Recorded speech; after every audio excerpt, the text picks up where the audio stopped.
Perfect. Welcome everyone to our event today. We're just gonna give you, like 1 to 2 minutes so everybody can log in. In the meantime, feel free to put in the chat where you're connecting from and your name so we can know like who is in the audience, and we are gonna get started pretty soon.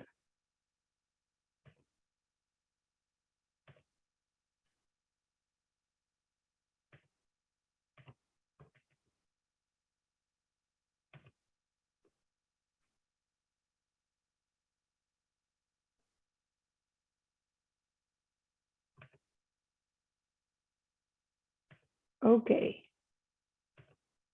perfect. So again, welcome everyone to our event, 5 Money Must. My name is Natalie Calabrasimo. I'm the director of the Financial Literacy Committee at Alpha Boston. And we're pretty happy to have you today and excited to be hosting Fidelity Investment, who is gonna be, giving us a presentation with a lot of content. So we're really excited about today. So just a couple of things before we start.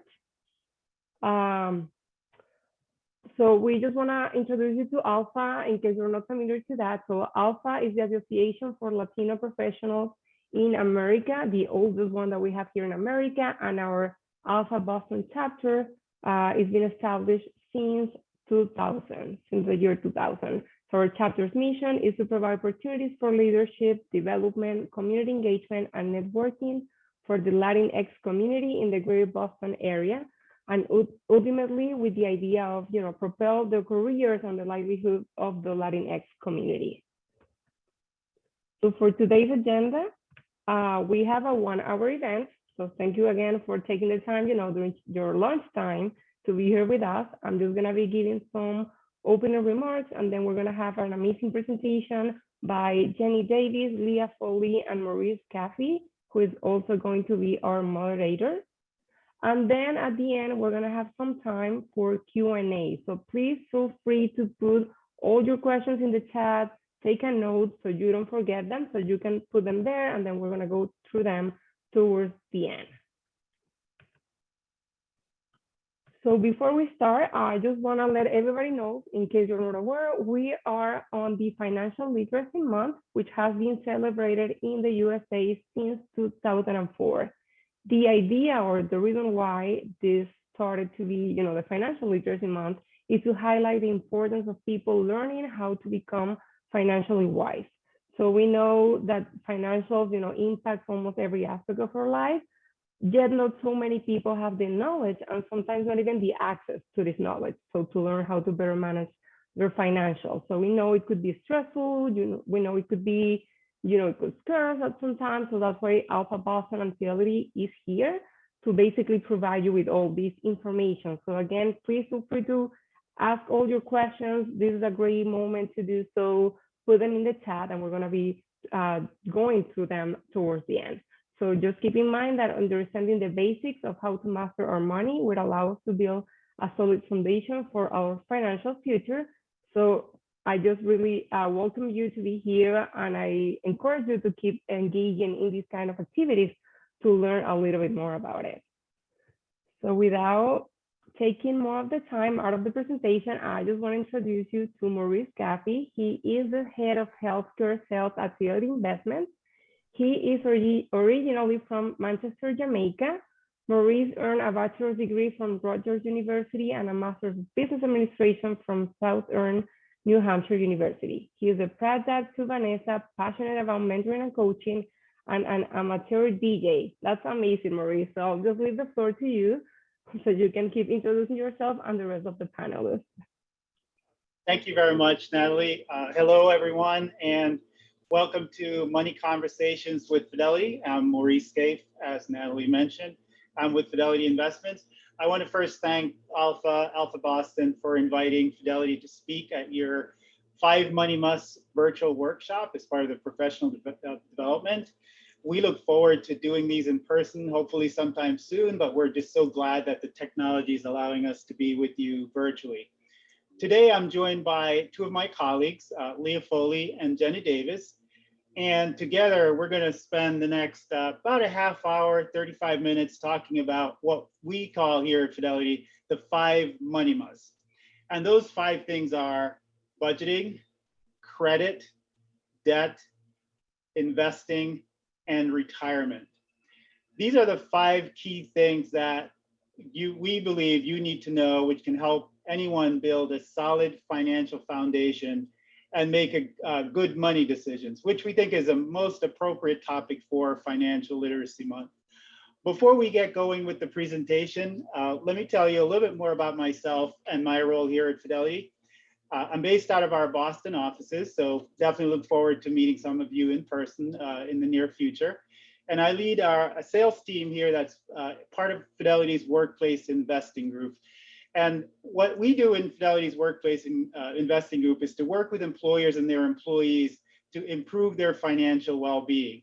One of the solutions that we deliver to help employers and their employees do that is to save for retirement. So you may be familiar with 401k plans or 403b plans.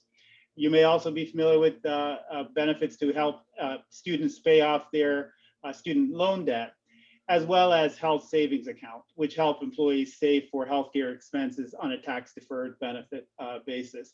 Those are some of the solutions that we sell and help employers with in our Workplace Investing Group.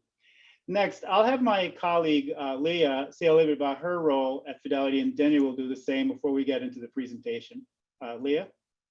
Oh, thank you. Thank you so much, Maurice. And hello, everyone. I'm Leah Foley. I'm so excited to be with you here today. Financial literacy is definitely a passion of mine. I've been at Fidelity for 12 years. I'm hailing from the Boston, Massachusetts office. My role in Fidelity is I'm the head of strategic advisors, product and pricing finance, which means I'm internal facing. I'm a finance associate in asset management. And so what I do is work with my business partners very closely on helping them build their own budgets, as well as come up with business cases for new initiatives and look at pricing and make sure we have good pricing for all of our customers. So that's the role that I play in Fidelity. And Jenny, I'll just hand it over to you to introduce yourself. Yes, good afternoon, everyone. So my name is Jenny Davis, and I work out of the Bethesda, Maryland office, which is right out of Washington, D.C. And my role is an investment consultant. And as an investment consultant, my role is to collaborate with our clients face-to-face, either or through phone or through Zoom, to help them with their investment strategy or retirement planning or any other aspects of their financial plan. And so I've been with Fidelity for about 8 years. I started off at the regional phone site in Jacksonville, Florida, and I'm very happy to be here with you all today. So thank you for the honor. And I'll turn it over to our host. Okay. Thank you, Jenny, and thank you, Leah.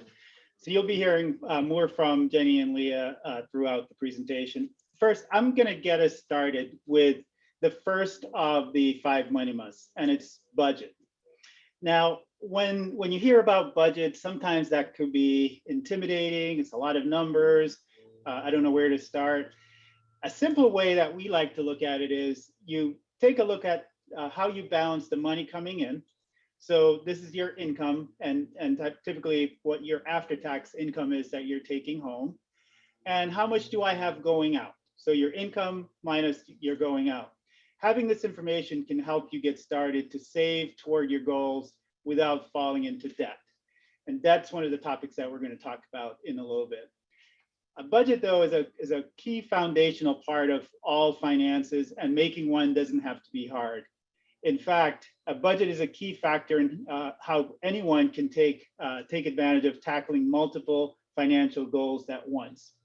So when we talk about budget, we look at some of the key areas that you want to focus on. How much do I budget for the essentials? So the essentials could be things like paying your rent, paying your mortgage, short-term savings. Maybe it's saving for a vacation or saving for your friend's wedding.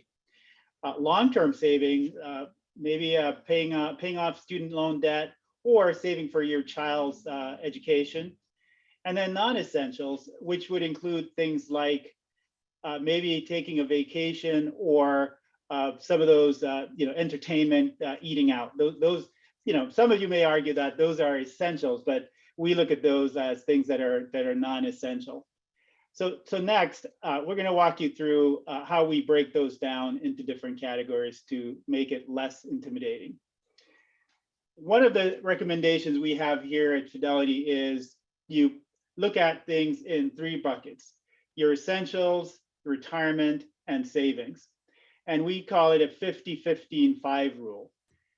We recommend putting 50%, budgeting 50% towards essential expenses. So these, again, would include things like housing, utilities, food, healthcare, transportation, childcare, and certainly paying off debt, which we'll talk about in a little bit.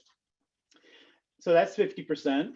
Then put 15% toward your retirement. So I know some of you retirement may be a long ways off, but it's never too early to start saving for retirement. And we recommend saving up to 15% towards retirement. So this could include things like your workplace retirement plan. So for those of you who are in the workforce that work for the employer that offers a 401k plan, that would be an example of that. It could be a 403b plan. A 403b plan is for tax exempt employers. Or you may have an individual account like an IRA, individual retirement account. In the case of where you're in the working for an employer and the employer is contributing towards your 401k, like we call it a match, you definitely want to take advantage of the 401k and contribute enough to get the match. So that's the second bucket, retirement, 15% in retirement. The third bucket that we like folks to think about is 5% towards short-term savings. And what that does is it helps you to build an emergency fund so that you can cover expenses that are related to an emergency, such as a job loss, or you may get sick unexpectedly. You want to make sure that you have roughly 3 to 6 months of essential expenses. If you fell ill, as an example, or you lose your job, you want to make sure you can still cover key essential expenses such as your rent, your mortgage, any bills, and any debt payment that you may have.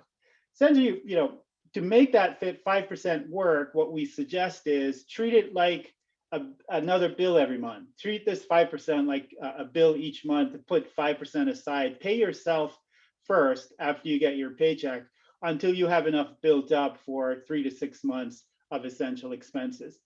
Emergencies are unpredictable. They could come at any time. So having this certainly protect folks from catastrophic events like bankruptcy. So once you separate your money into the 50-15-5 bucket, so that's 70% of your take-home income, that leaves roughly 30% left over. And you could use that however you want. So things such as saving for a new car, saving for the vacation, some of those non-essentials that we talked about, paying off your credit card, especially those high interest credit cards, which we're going to talk more about when we get into debt, and saving for college or other long-term purchases that you may want to have. So those are the key components of the budget recommendation we have: 50% essentials, 15% retirement, and 5% savings. Now, sometimes I get asked about tips for how you can start a budget, right? As I mentioned at the beginning, some folks do see budgeting as very intimidating. And you could certainly start asking questions in the chat. I see some coming in there. So I encourage you to put some questions in there that we can answer afterwards. Some of the tips I would give folks to start a budget is to get a good sense of where are your expenses going. Usually you have a good idea of how much you're taking home. That's on your pay stub every week or every 2 weeks, however often you get paid. But sometimes we don't always have a good sense of what our expenses are, what's going out the door. So take a look at your spending habits. A lot of credit card companies now give you a breakdown of where your expenses are going, like what types of purchases you're making. So tracking all of your expenses is a key part of the expense equation. And seeing how much you're spending in each of these buckets. And essentially, you want to make sure that for essentials, you have at least 50% going towards that. Same thing for retirement. With saving for retirement, one of the things that we encourage folks to do is to just have it be automatically deducted out of your paycheck. And that might sound simple, but I know when I first started my career, it's not something that I worried about. I started out at where I wasn't contributing to the 401k because like, hey, I'm not retiring for a long time, so why should I worry about saving for retirement? But it's very important to start. The earlier you start, the more you'll have built up. So definitely take advantage of those automatic deductions with your retirement savings coming out of your paycheck before you spend it on anything else. And then lastly, what I would say is look at some of those non-essential expenses.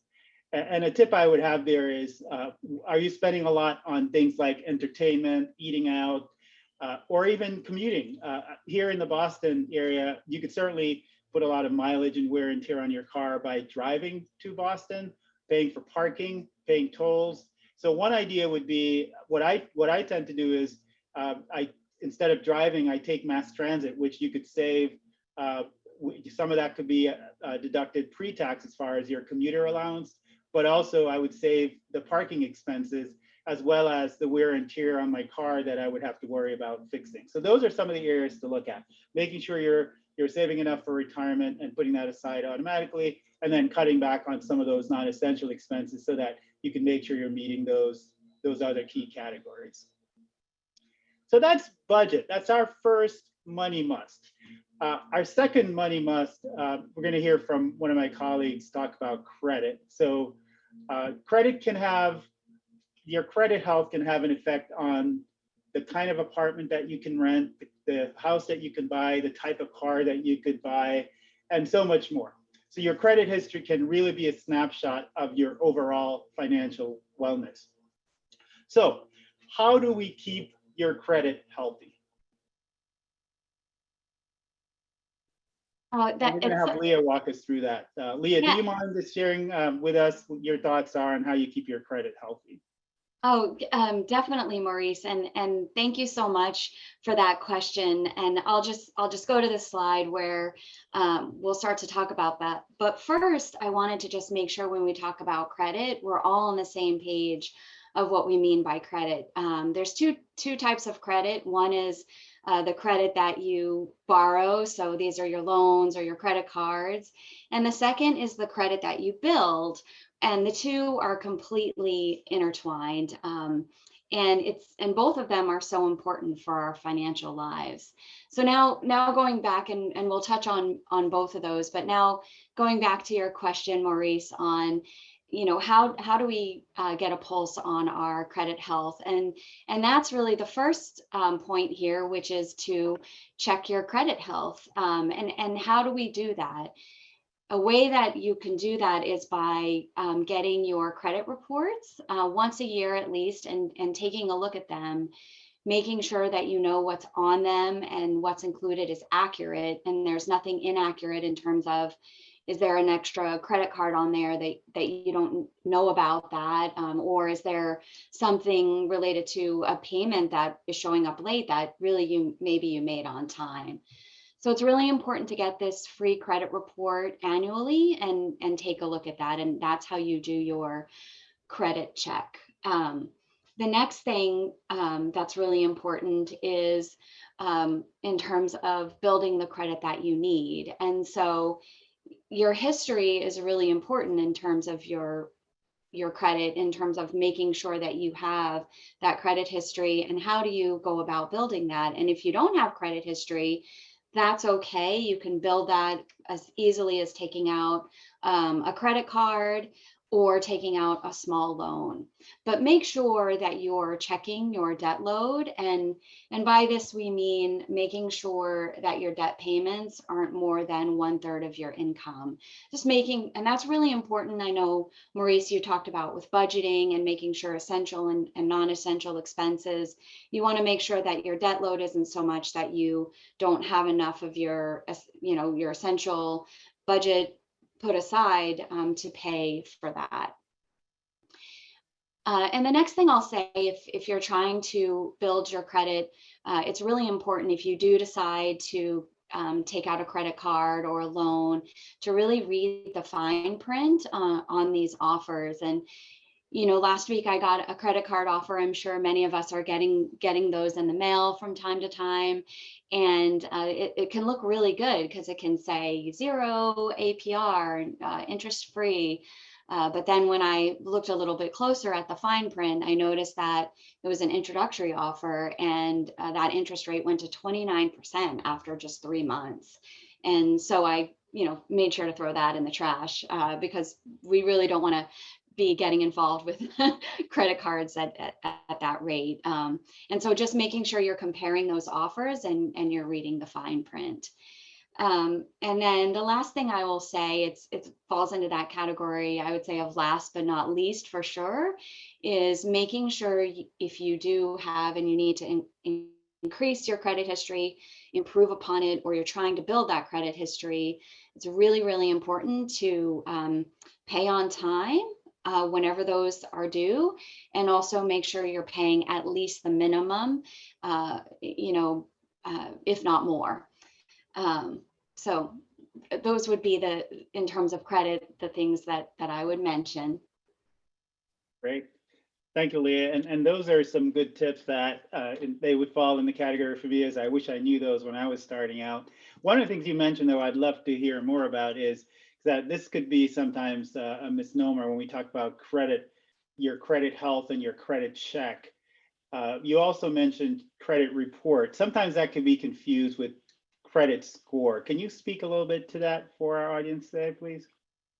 Good call, Maurice, and thank you for reminding me. I'll move the slide ahead here and definitely talk about credit score, which you might have heard of it called as a FICO score, and it is definitely something that can be confusing and questions that I've gotten in the past. And the credit information, your credit information is gathered by 3 reporting agencies. These are TransUnion, Experian, and Equifax.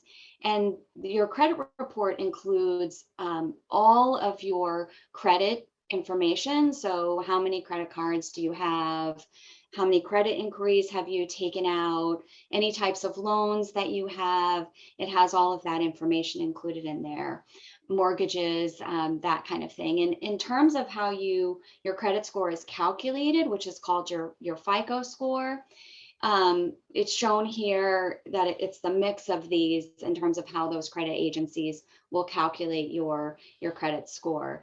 And I do want to mention that your credit score can range between 300 to 850, and 300 is very poor, and so the target is to try to get to that 850, which is excellent. And your credit score is super important. I'm really glad you asked this question because that's what companies will look at to lend you money in terms of what interest rate they want to they'll provide you for that loan. And so the better your credit score, the lower interest rate you could get. And so your FICO credit score, the way you can really think about that is that's how your ability to borrow responsibly. That's really what that means in the end. Great. And we have some great questions coming in as well, so we'll get to those towards the end. So thank you for sharing those tips about the credit score and how folks can go about that. So of course, you talk about credit, you can't talk about credit without talking about debt, which leads to our next category. So money must number 3 is managing your debt wisely. And now I'm going to turn it over to my colleague, Jenny, who wants to talk about debt and share some tips with you. Oh, yeah, I think it's Leah who's going to. Yeah, actually, I'll just you want to keep going on? Well, since I'll continue on. Since great, you did a good job with credit, so help us tackle debt. Thank you. Jenny's tackling the harder ones, investing and and retirement. We'll get to those. I know everyone's excited to hear about that. Debt, of course, is something that we all encounter throughout our lives, and can sometimes really feel overwhelming, to be honest. And so it's definitely not a happy. Sometimes it's not a happy subject to talk about. And so the concept of saving and making sure that you have I think Maurice, you mentioned it earlier when you talked about budget, and you talked about making sure that you kind of have that like emergency fund that you have set aside. I'll just tell a funny story. My daughter, just the other day, we were coming back from eating at a restaurant, and she dropped her phone, and of course in the parking lot, and it smashed to a million bits, and so it was definitely not workable. So luckily I had money set aside so that I could get her a phone, because that was definitely an emergency situation for sure, for my daughter. But some tips about, I'll jump into here, some tips about, and I just covered the first one, which is make sure you have an emergency fund. So, this is part of what I like to call the ditch debt and start to save plan. And so the first one that I mentioned is this emergency fund, because you don't want to have to be in a position where, you're having to put that, what if I had to just charge all of that onto my credit card or something because I didn't have funds available, I didn't have an emergency fund aside to deal with those unexpected expenses. And the next one is making sure, I think Maurice, you already hit on it. I think we'll hit on it a couple of times, but make sure that you're paying the future you and you're contributing to your 401k plan. If your employer has that, and also make sure if your employer has a match, and I know we'll talk more about what that is later, but you want to make sure if there's a match that you're trying to contribute at least that amount, because what I have two daughters, and what I tell them all the time is one of my own personal rules that I'll share is never leave money on the table. If there's free money, you want to take advantage of that money, because that's really important in terms of making sure that you're taking advantage of that for your own savings and for not being in debt. So your employer is going to match and give you that free money. And so you want to make sure you're taking advantage of that. So as much as you can, find out what that match is and try to contribute into your 401k to try to get as much of that match as you can. And then the next part of ditch debt and save plan is paying off high interest credit cards. I mentioned before about how, I had gotten that offer for a, great offer of 29%, low 29%. And then, Jenny's going to talk later about the power of compounding. And when it comes to ditching debt and saving, you want to make sure the power of compounding is working in your favor and not against you. So you want compounding when it comes to investing, that Jenny's going to talk about, but you don't want compounding when it comes to your debt. And so having a really high interest rate, it means you're going to have to pay back even more. And so if you look at your credit card statement that you get, you can actually see how long it's going to take you to pay down debt based on your interest rate. And so you'll see that it takes you longer to pay that down. Also, if you're just paying the minimum. So try to put a little more money aside. I know, Maurice, you talked about that extra 30%. You can spend that where you want.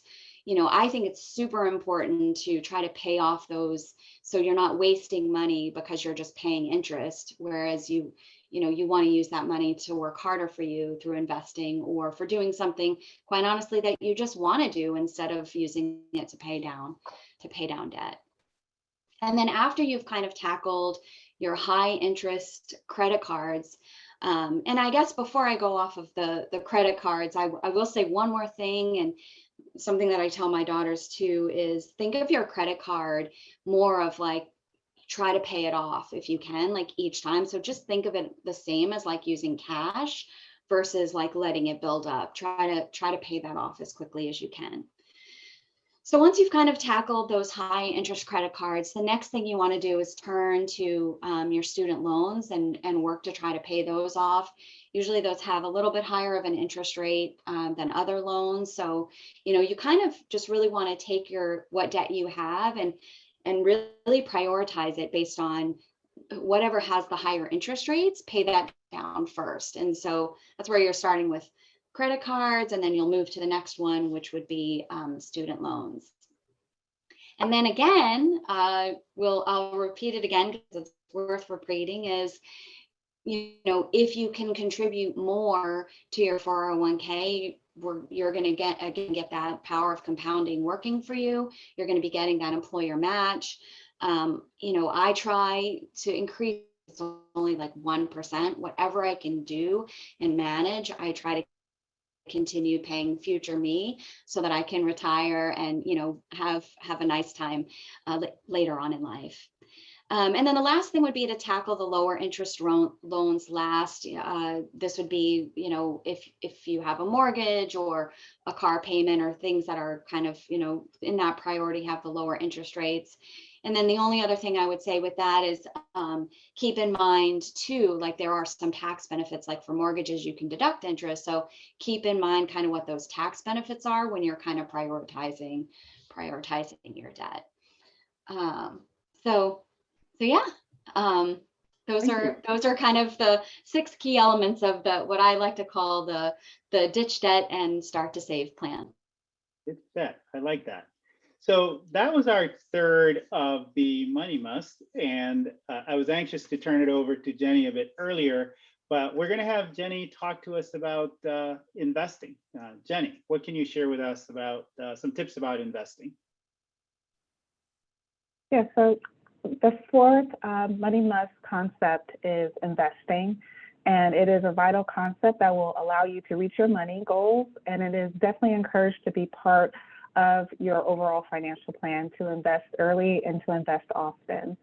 And so before I jump into what investing is, I want to ask everyone in the audience, what do you think of when you hear the word investing, or what do you think of when you hear the word stock market?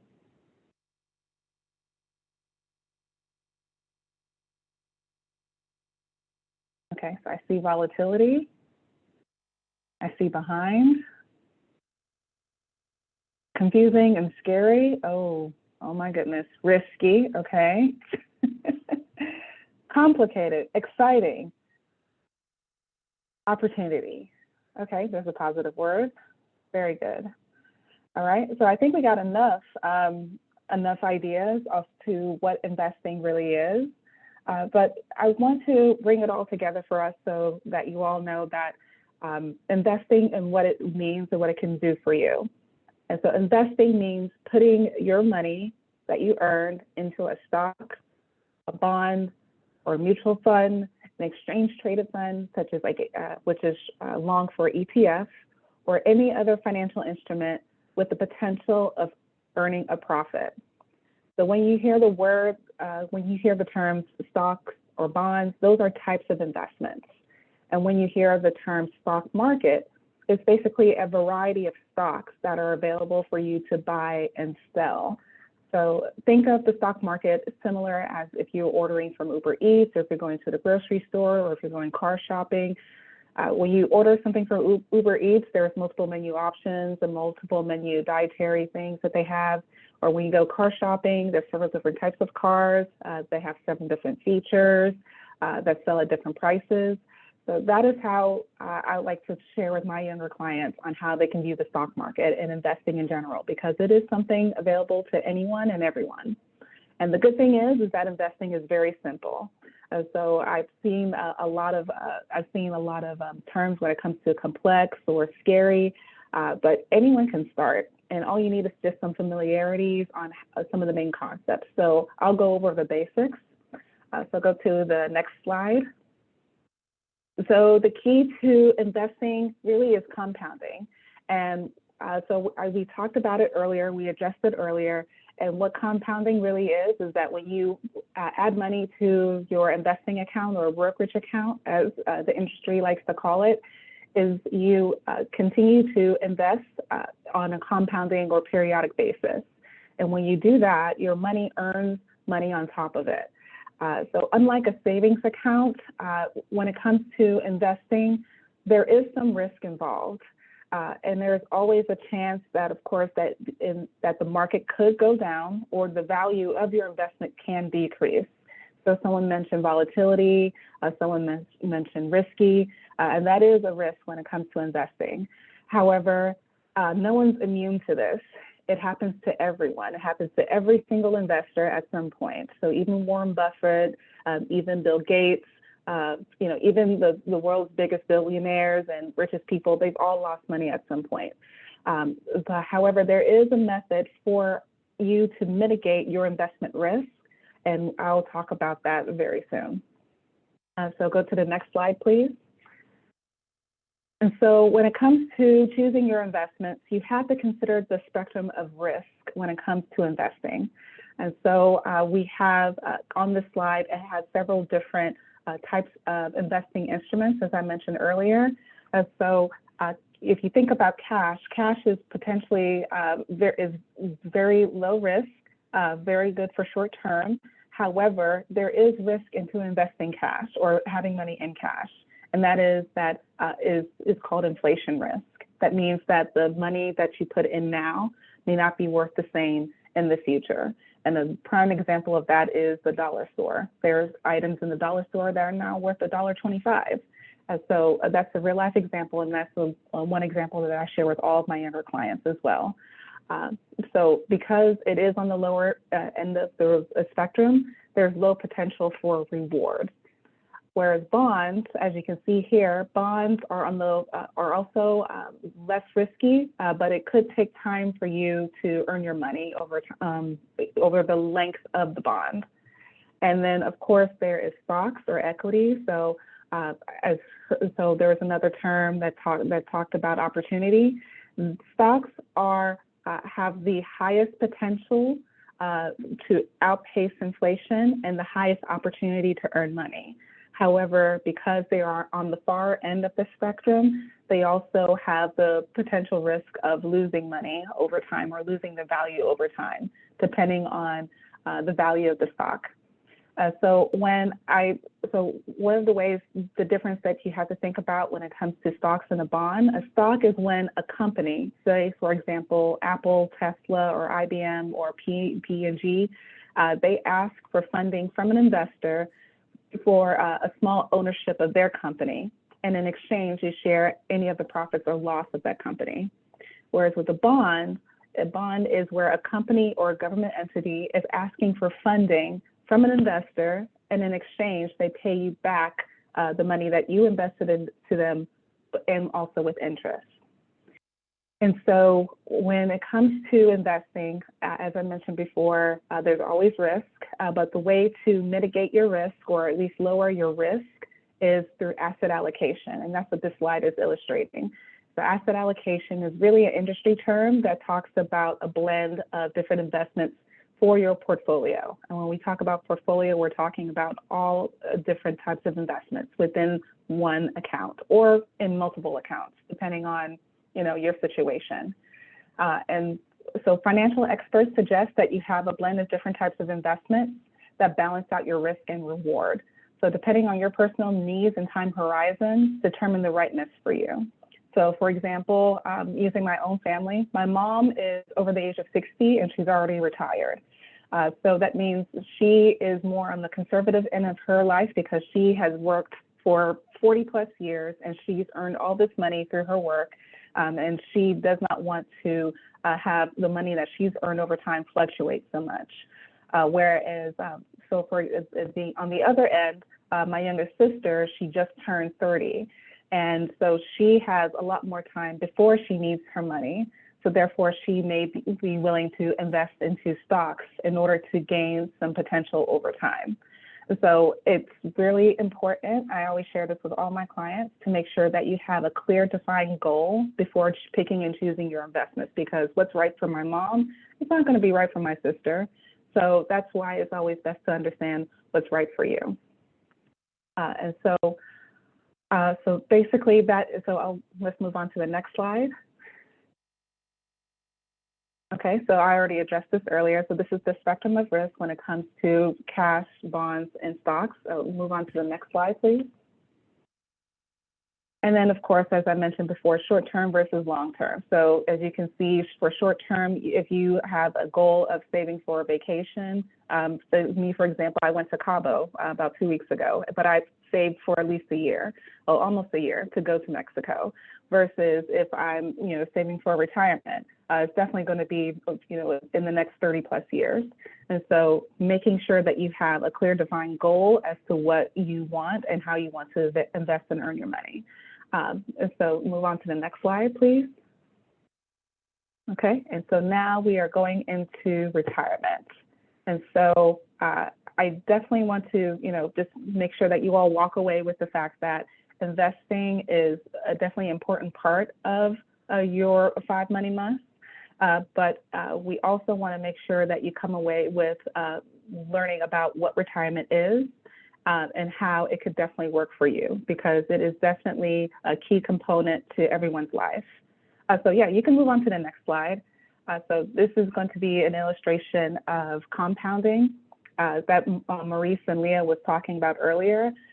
So this is just a hypothetical situation. And so for this client, they started saving at 35 years old, and they did their part in terms of making sure that they had their budget, make sure that they paid off their, their debt in a timely manner, and then they're able to contribute on a periodic basis early and often. And at the end, at the age of 70, for their retirement years, they have over $887,000.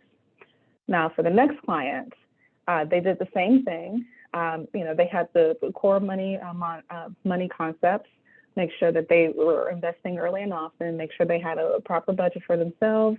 And they also did their part in rebalancing and investing in a periodic basis. And just the difference in 10 years, that means that the one client that started investing at 25 years old, they have over 1.8 million at retirement age. So as you can see, this shows a great difference when it comes to saving for retirement. And this ties into what Leah and Maurice was saying, as to make sure that you have a solid plan and make sure that you start early. So what can be done to make this a reality? So in order for you to make sure that you retire as a millionaire, the first step is for you to open an account for retirement. And so these are your retirement options. You have a 401k, a 403b, an IRA, and a Roth IRA. And so I'll go over the difference between the 401k and the 403b. We talked about it earlier, but a 401k is through your employer, where you make contributions from your paycheck before you pay taxes on it. So before they take out for Social Security and Medicare, that money is going to into your workplace savings plan. So the difference between the 401k and 403b is that the 401k is for for-profit companies, such as tech companies or engineering companies. The 403b is for non-for-profit companies, such as universities or hospitals. And so, for example, working at Fidelity, we have a 401k because we are a for-profit company. Whereas one of my dear friends from college, she's a nurse and she works at the Mayo Clinic. So she has a 403b. So even though we work in different industries, so we do have similar types of retirement options. However, if your company that you work for does not offer these options, consider opening your own retirement plan, and that's where the IRA comes in. So the IRA is the individual retirement account. So I'll quickly go over the difference between the Roth and the traditional as well. So the Roth is where you can contribute with after-tax money. So this is when the money has been taken out for Social Security and Medicare, whereas the traditional IRA is contributed with pre-tax money, so similar to the 401k and 403b, as before your employer takes money out. So you can move on to the next slide, please. And so what I shared with my younger clients as well, or all of my clients really, is when it comes to retirement savings, the priority is your 401k and 403b. Reason being is because most employers offer the match. So as Leah mentioned before, that's basically free money. So if you contribute, let's say 5%, and your employer is matching 5%, that's 10% right there. So that's basically free money. So if your employer gives you, $5, are you just going to say, no, I don't want it? No, you're going to take it, of course. So that's what we're talking about, making sure that your priority is to contribute to your 401k and 403b. And then, of course, if you're earning enough money, or if you get on in years and you're able to contribute the maximum to your 401k or 403b, then consider opening up a Roth IRA or traditional IRA, depending on where you are in life and how much you're earning. So all of these accounts offer compounding growth. They offer some options for investing, and they're all geared towards your retirement savings. So we definitely want to make sure that you walk away with the concept of, if your employer offers a 401k or 403b, take advantage of it.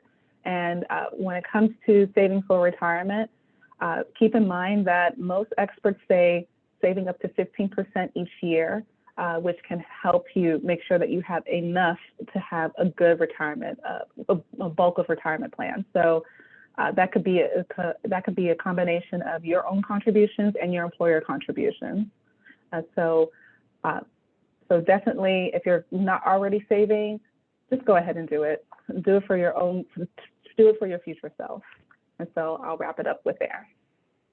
Great, terrific. Thank you, Jenny.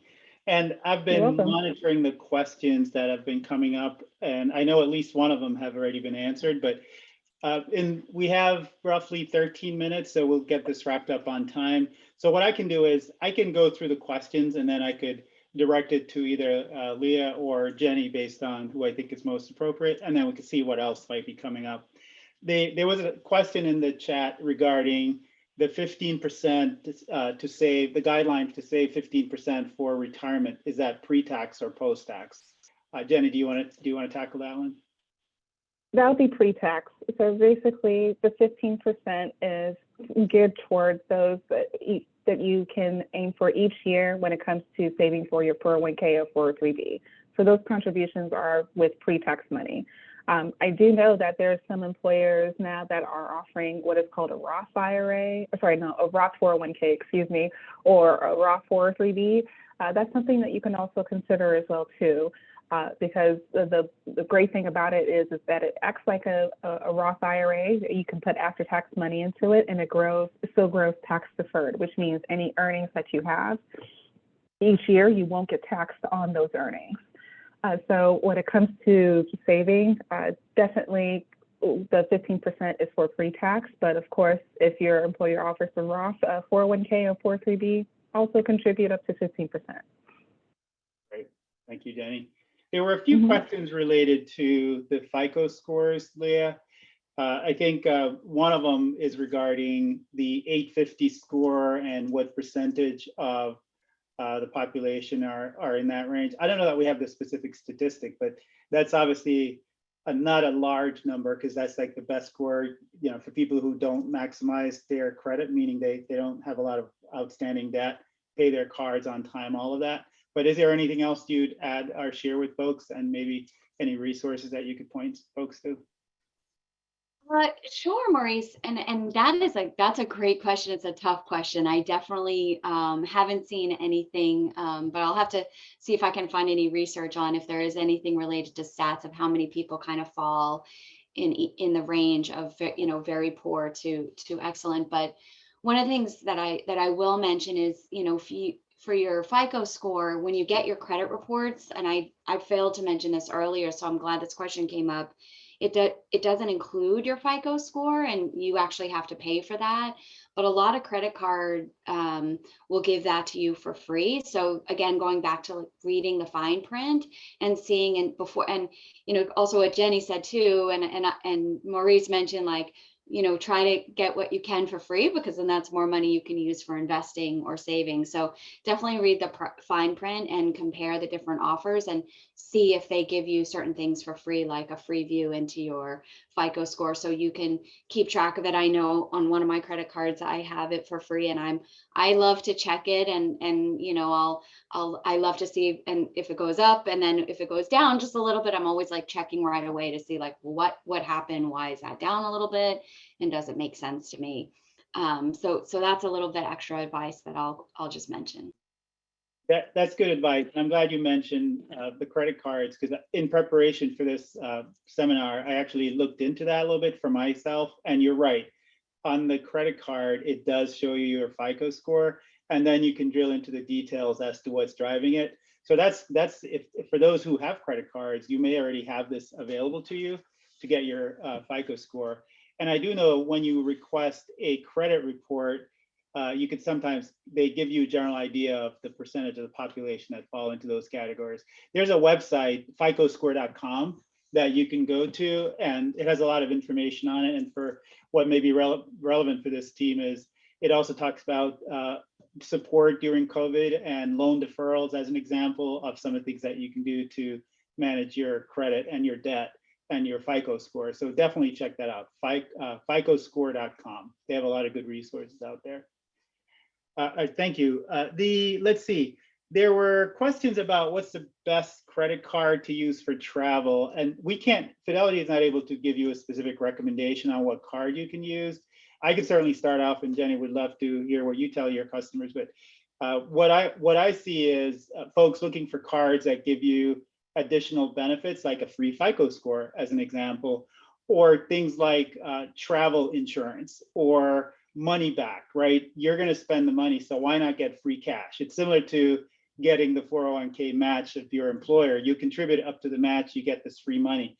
With your credit cards, think about some of those benefits like cash back that you may want to consider, especially for travel. Jenny, what are some of the things that you tell your clients about? So what I tell my clients, it really depends on their preference. So when it comes to traveling, some of our clients like to fly through Delta or through JetBlue, and so it would make more sense for them to have a JetBlue credit card. But there really is no, this is the absolute best, the optimum credit card, because it depends on your preference, and it also depends on how often you travel, and it also depends on your needs as well. So I can use my family as an example. So my mom, even though she's retired, but she has her own business, and she only has one credit card, and it offers her cash back because she can use that money back into her business. Whereas for me, I have a Delta card because I fly Delta often to fly home to visit my family in Florida.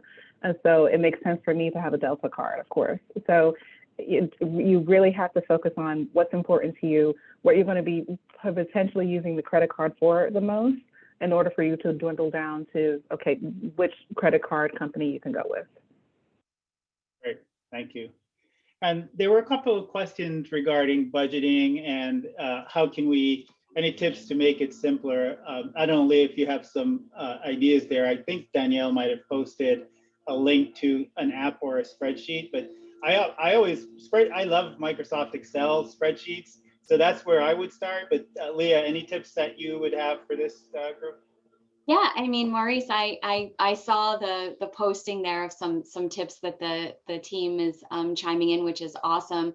I am a little, I guess maybe old school. I just go with Microsoft Excel. I find that really helpful. The other thing that I do, and I feel like Maurice, you mentioned this, is a lot of credit cards will offer you to download your you can download an Excel, and so you can get a really good picture of, sometimes I'm always a little shocked of how much money I might be spending on going out, or maybe I have too many streaming services all of a sudden, and so I want to figure out one to get rid of. And so I'll from time to time, go through, and I'm pretty sure you can get it from your bank account too. You can, whatever account you have, you usually can download that. And that's a good place to start, because you can use that to group. Usually they'll group the expenses for you. And then you can start to get a feel of places that you may want to decrease how much you're spending. That gives you a view into how you're starting your budget. Where am I spending my money? And then how do I want to be spending my money? So that would just be a little tip of something that I do. May I chime in? Go ahead. Yeah, so I will say that, when it comes to budgeting, you really have to figure out what is going to be simple and streamlined for you. So for some people, yes, having that Excel spreadsheet is definitely going to help them, because they like to see the numbers and they like to input those figures. Then there's other people who are not as analytical when it comes to budgeting. So I always let my clients know that if that's not their wheelhouse, have an account for your specific bill. So for example, I have one client, she basically has 5 different accounts, and one of them is for essential expenses. The next one is for travel. The other one is for, credit card payments or car payments. So the other one is just to pay off student loans. Or she also has another account that's saving for her future home.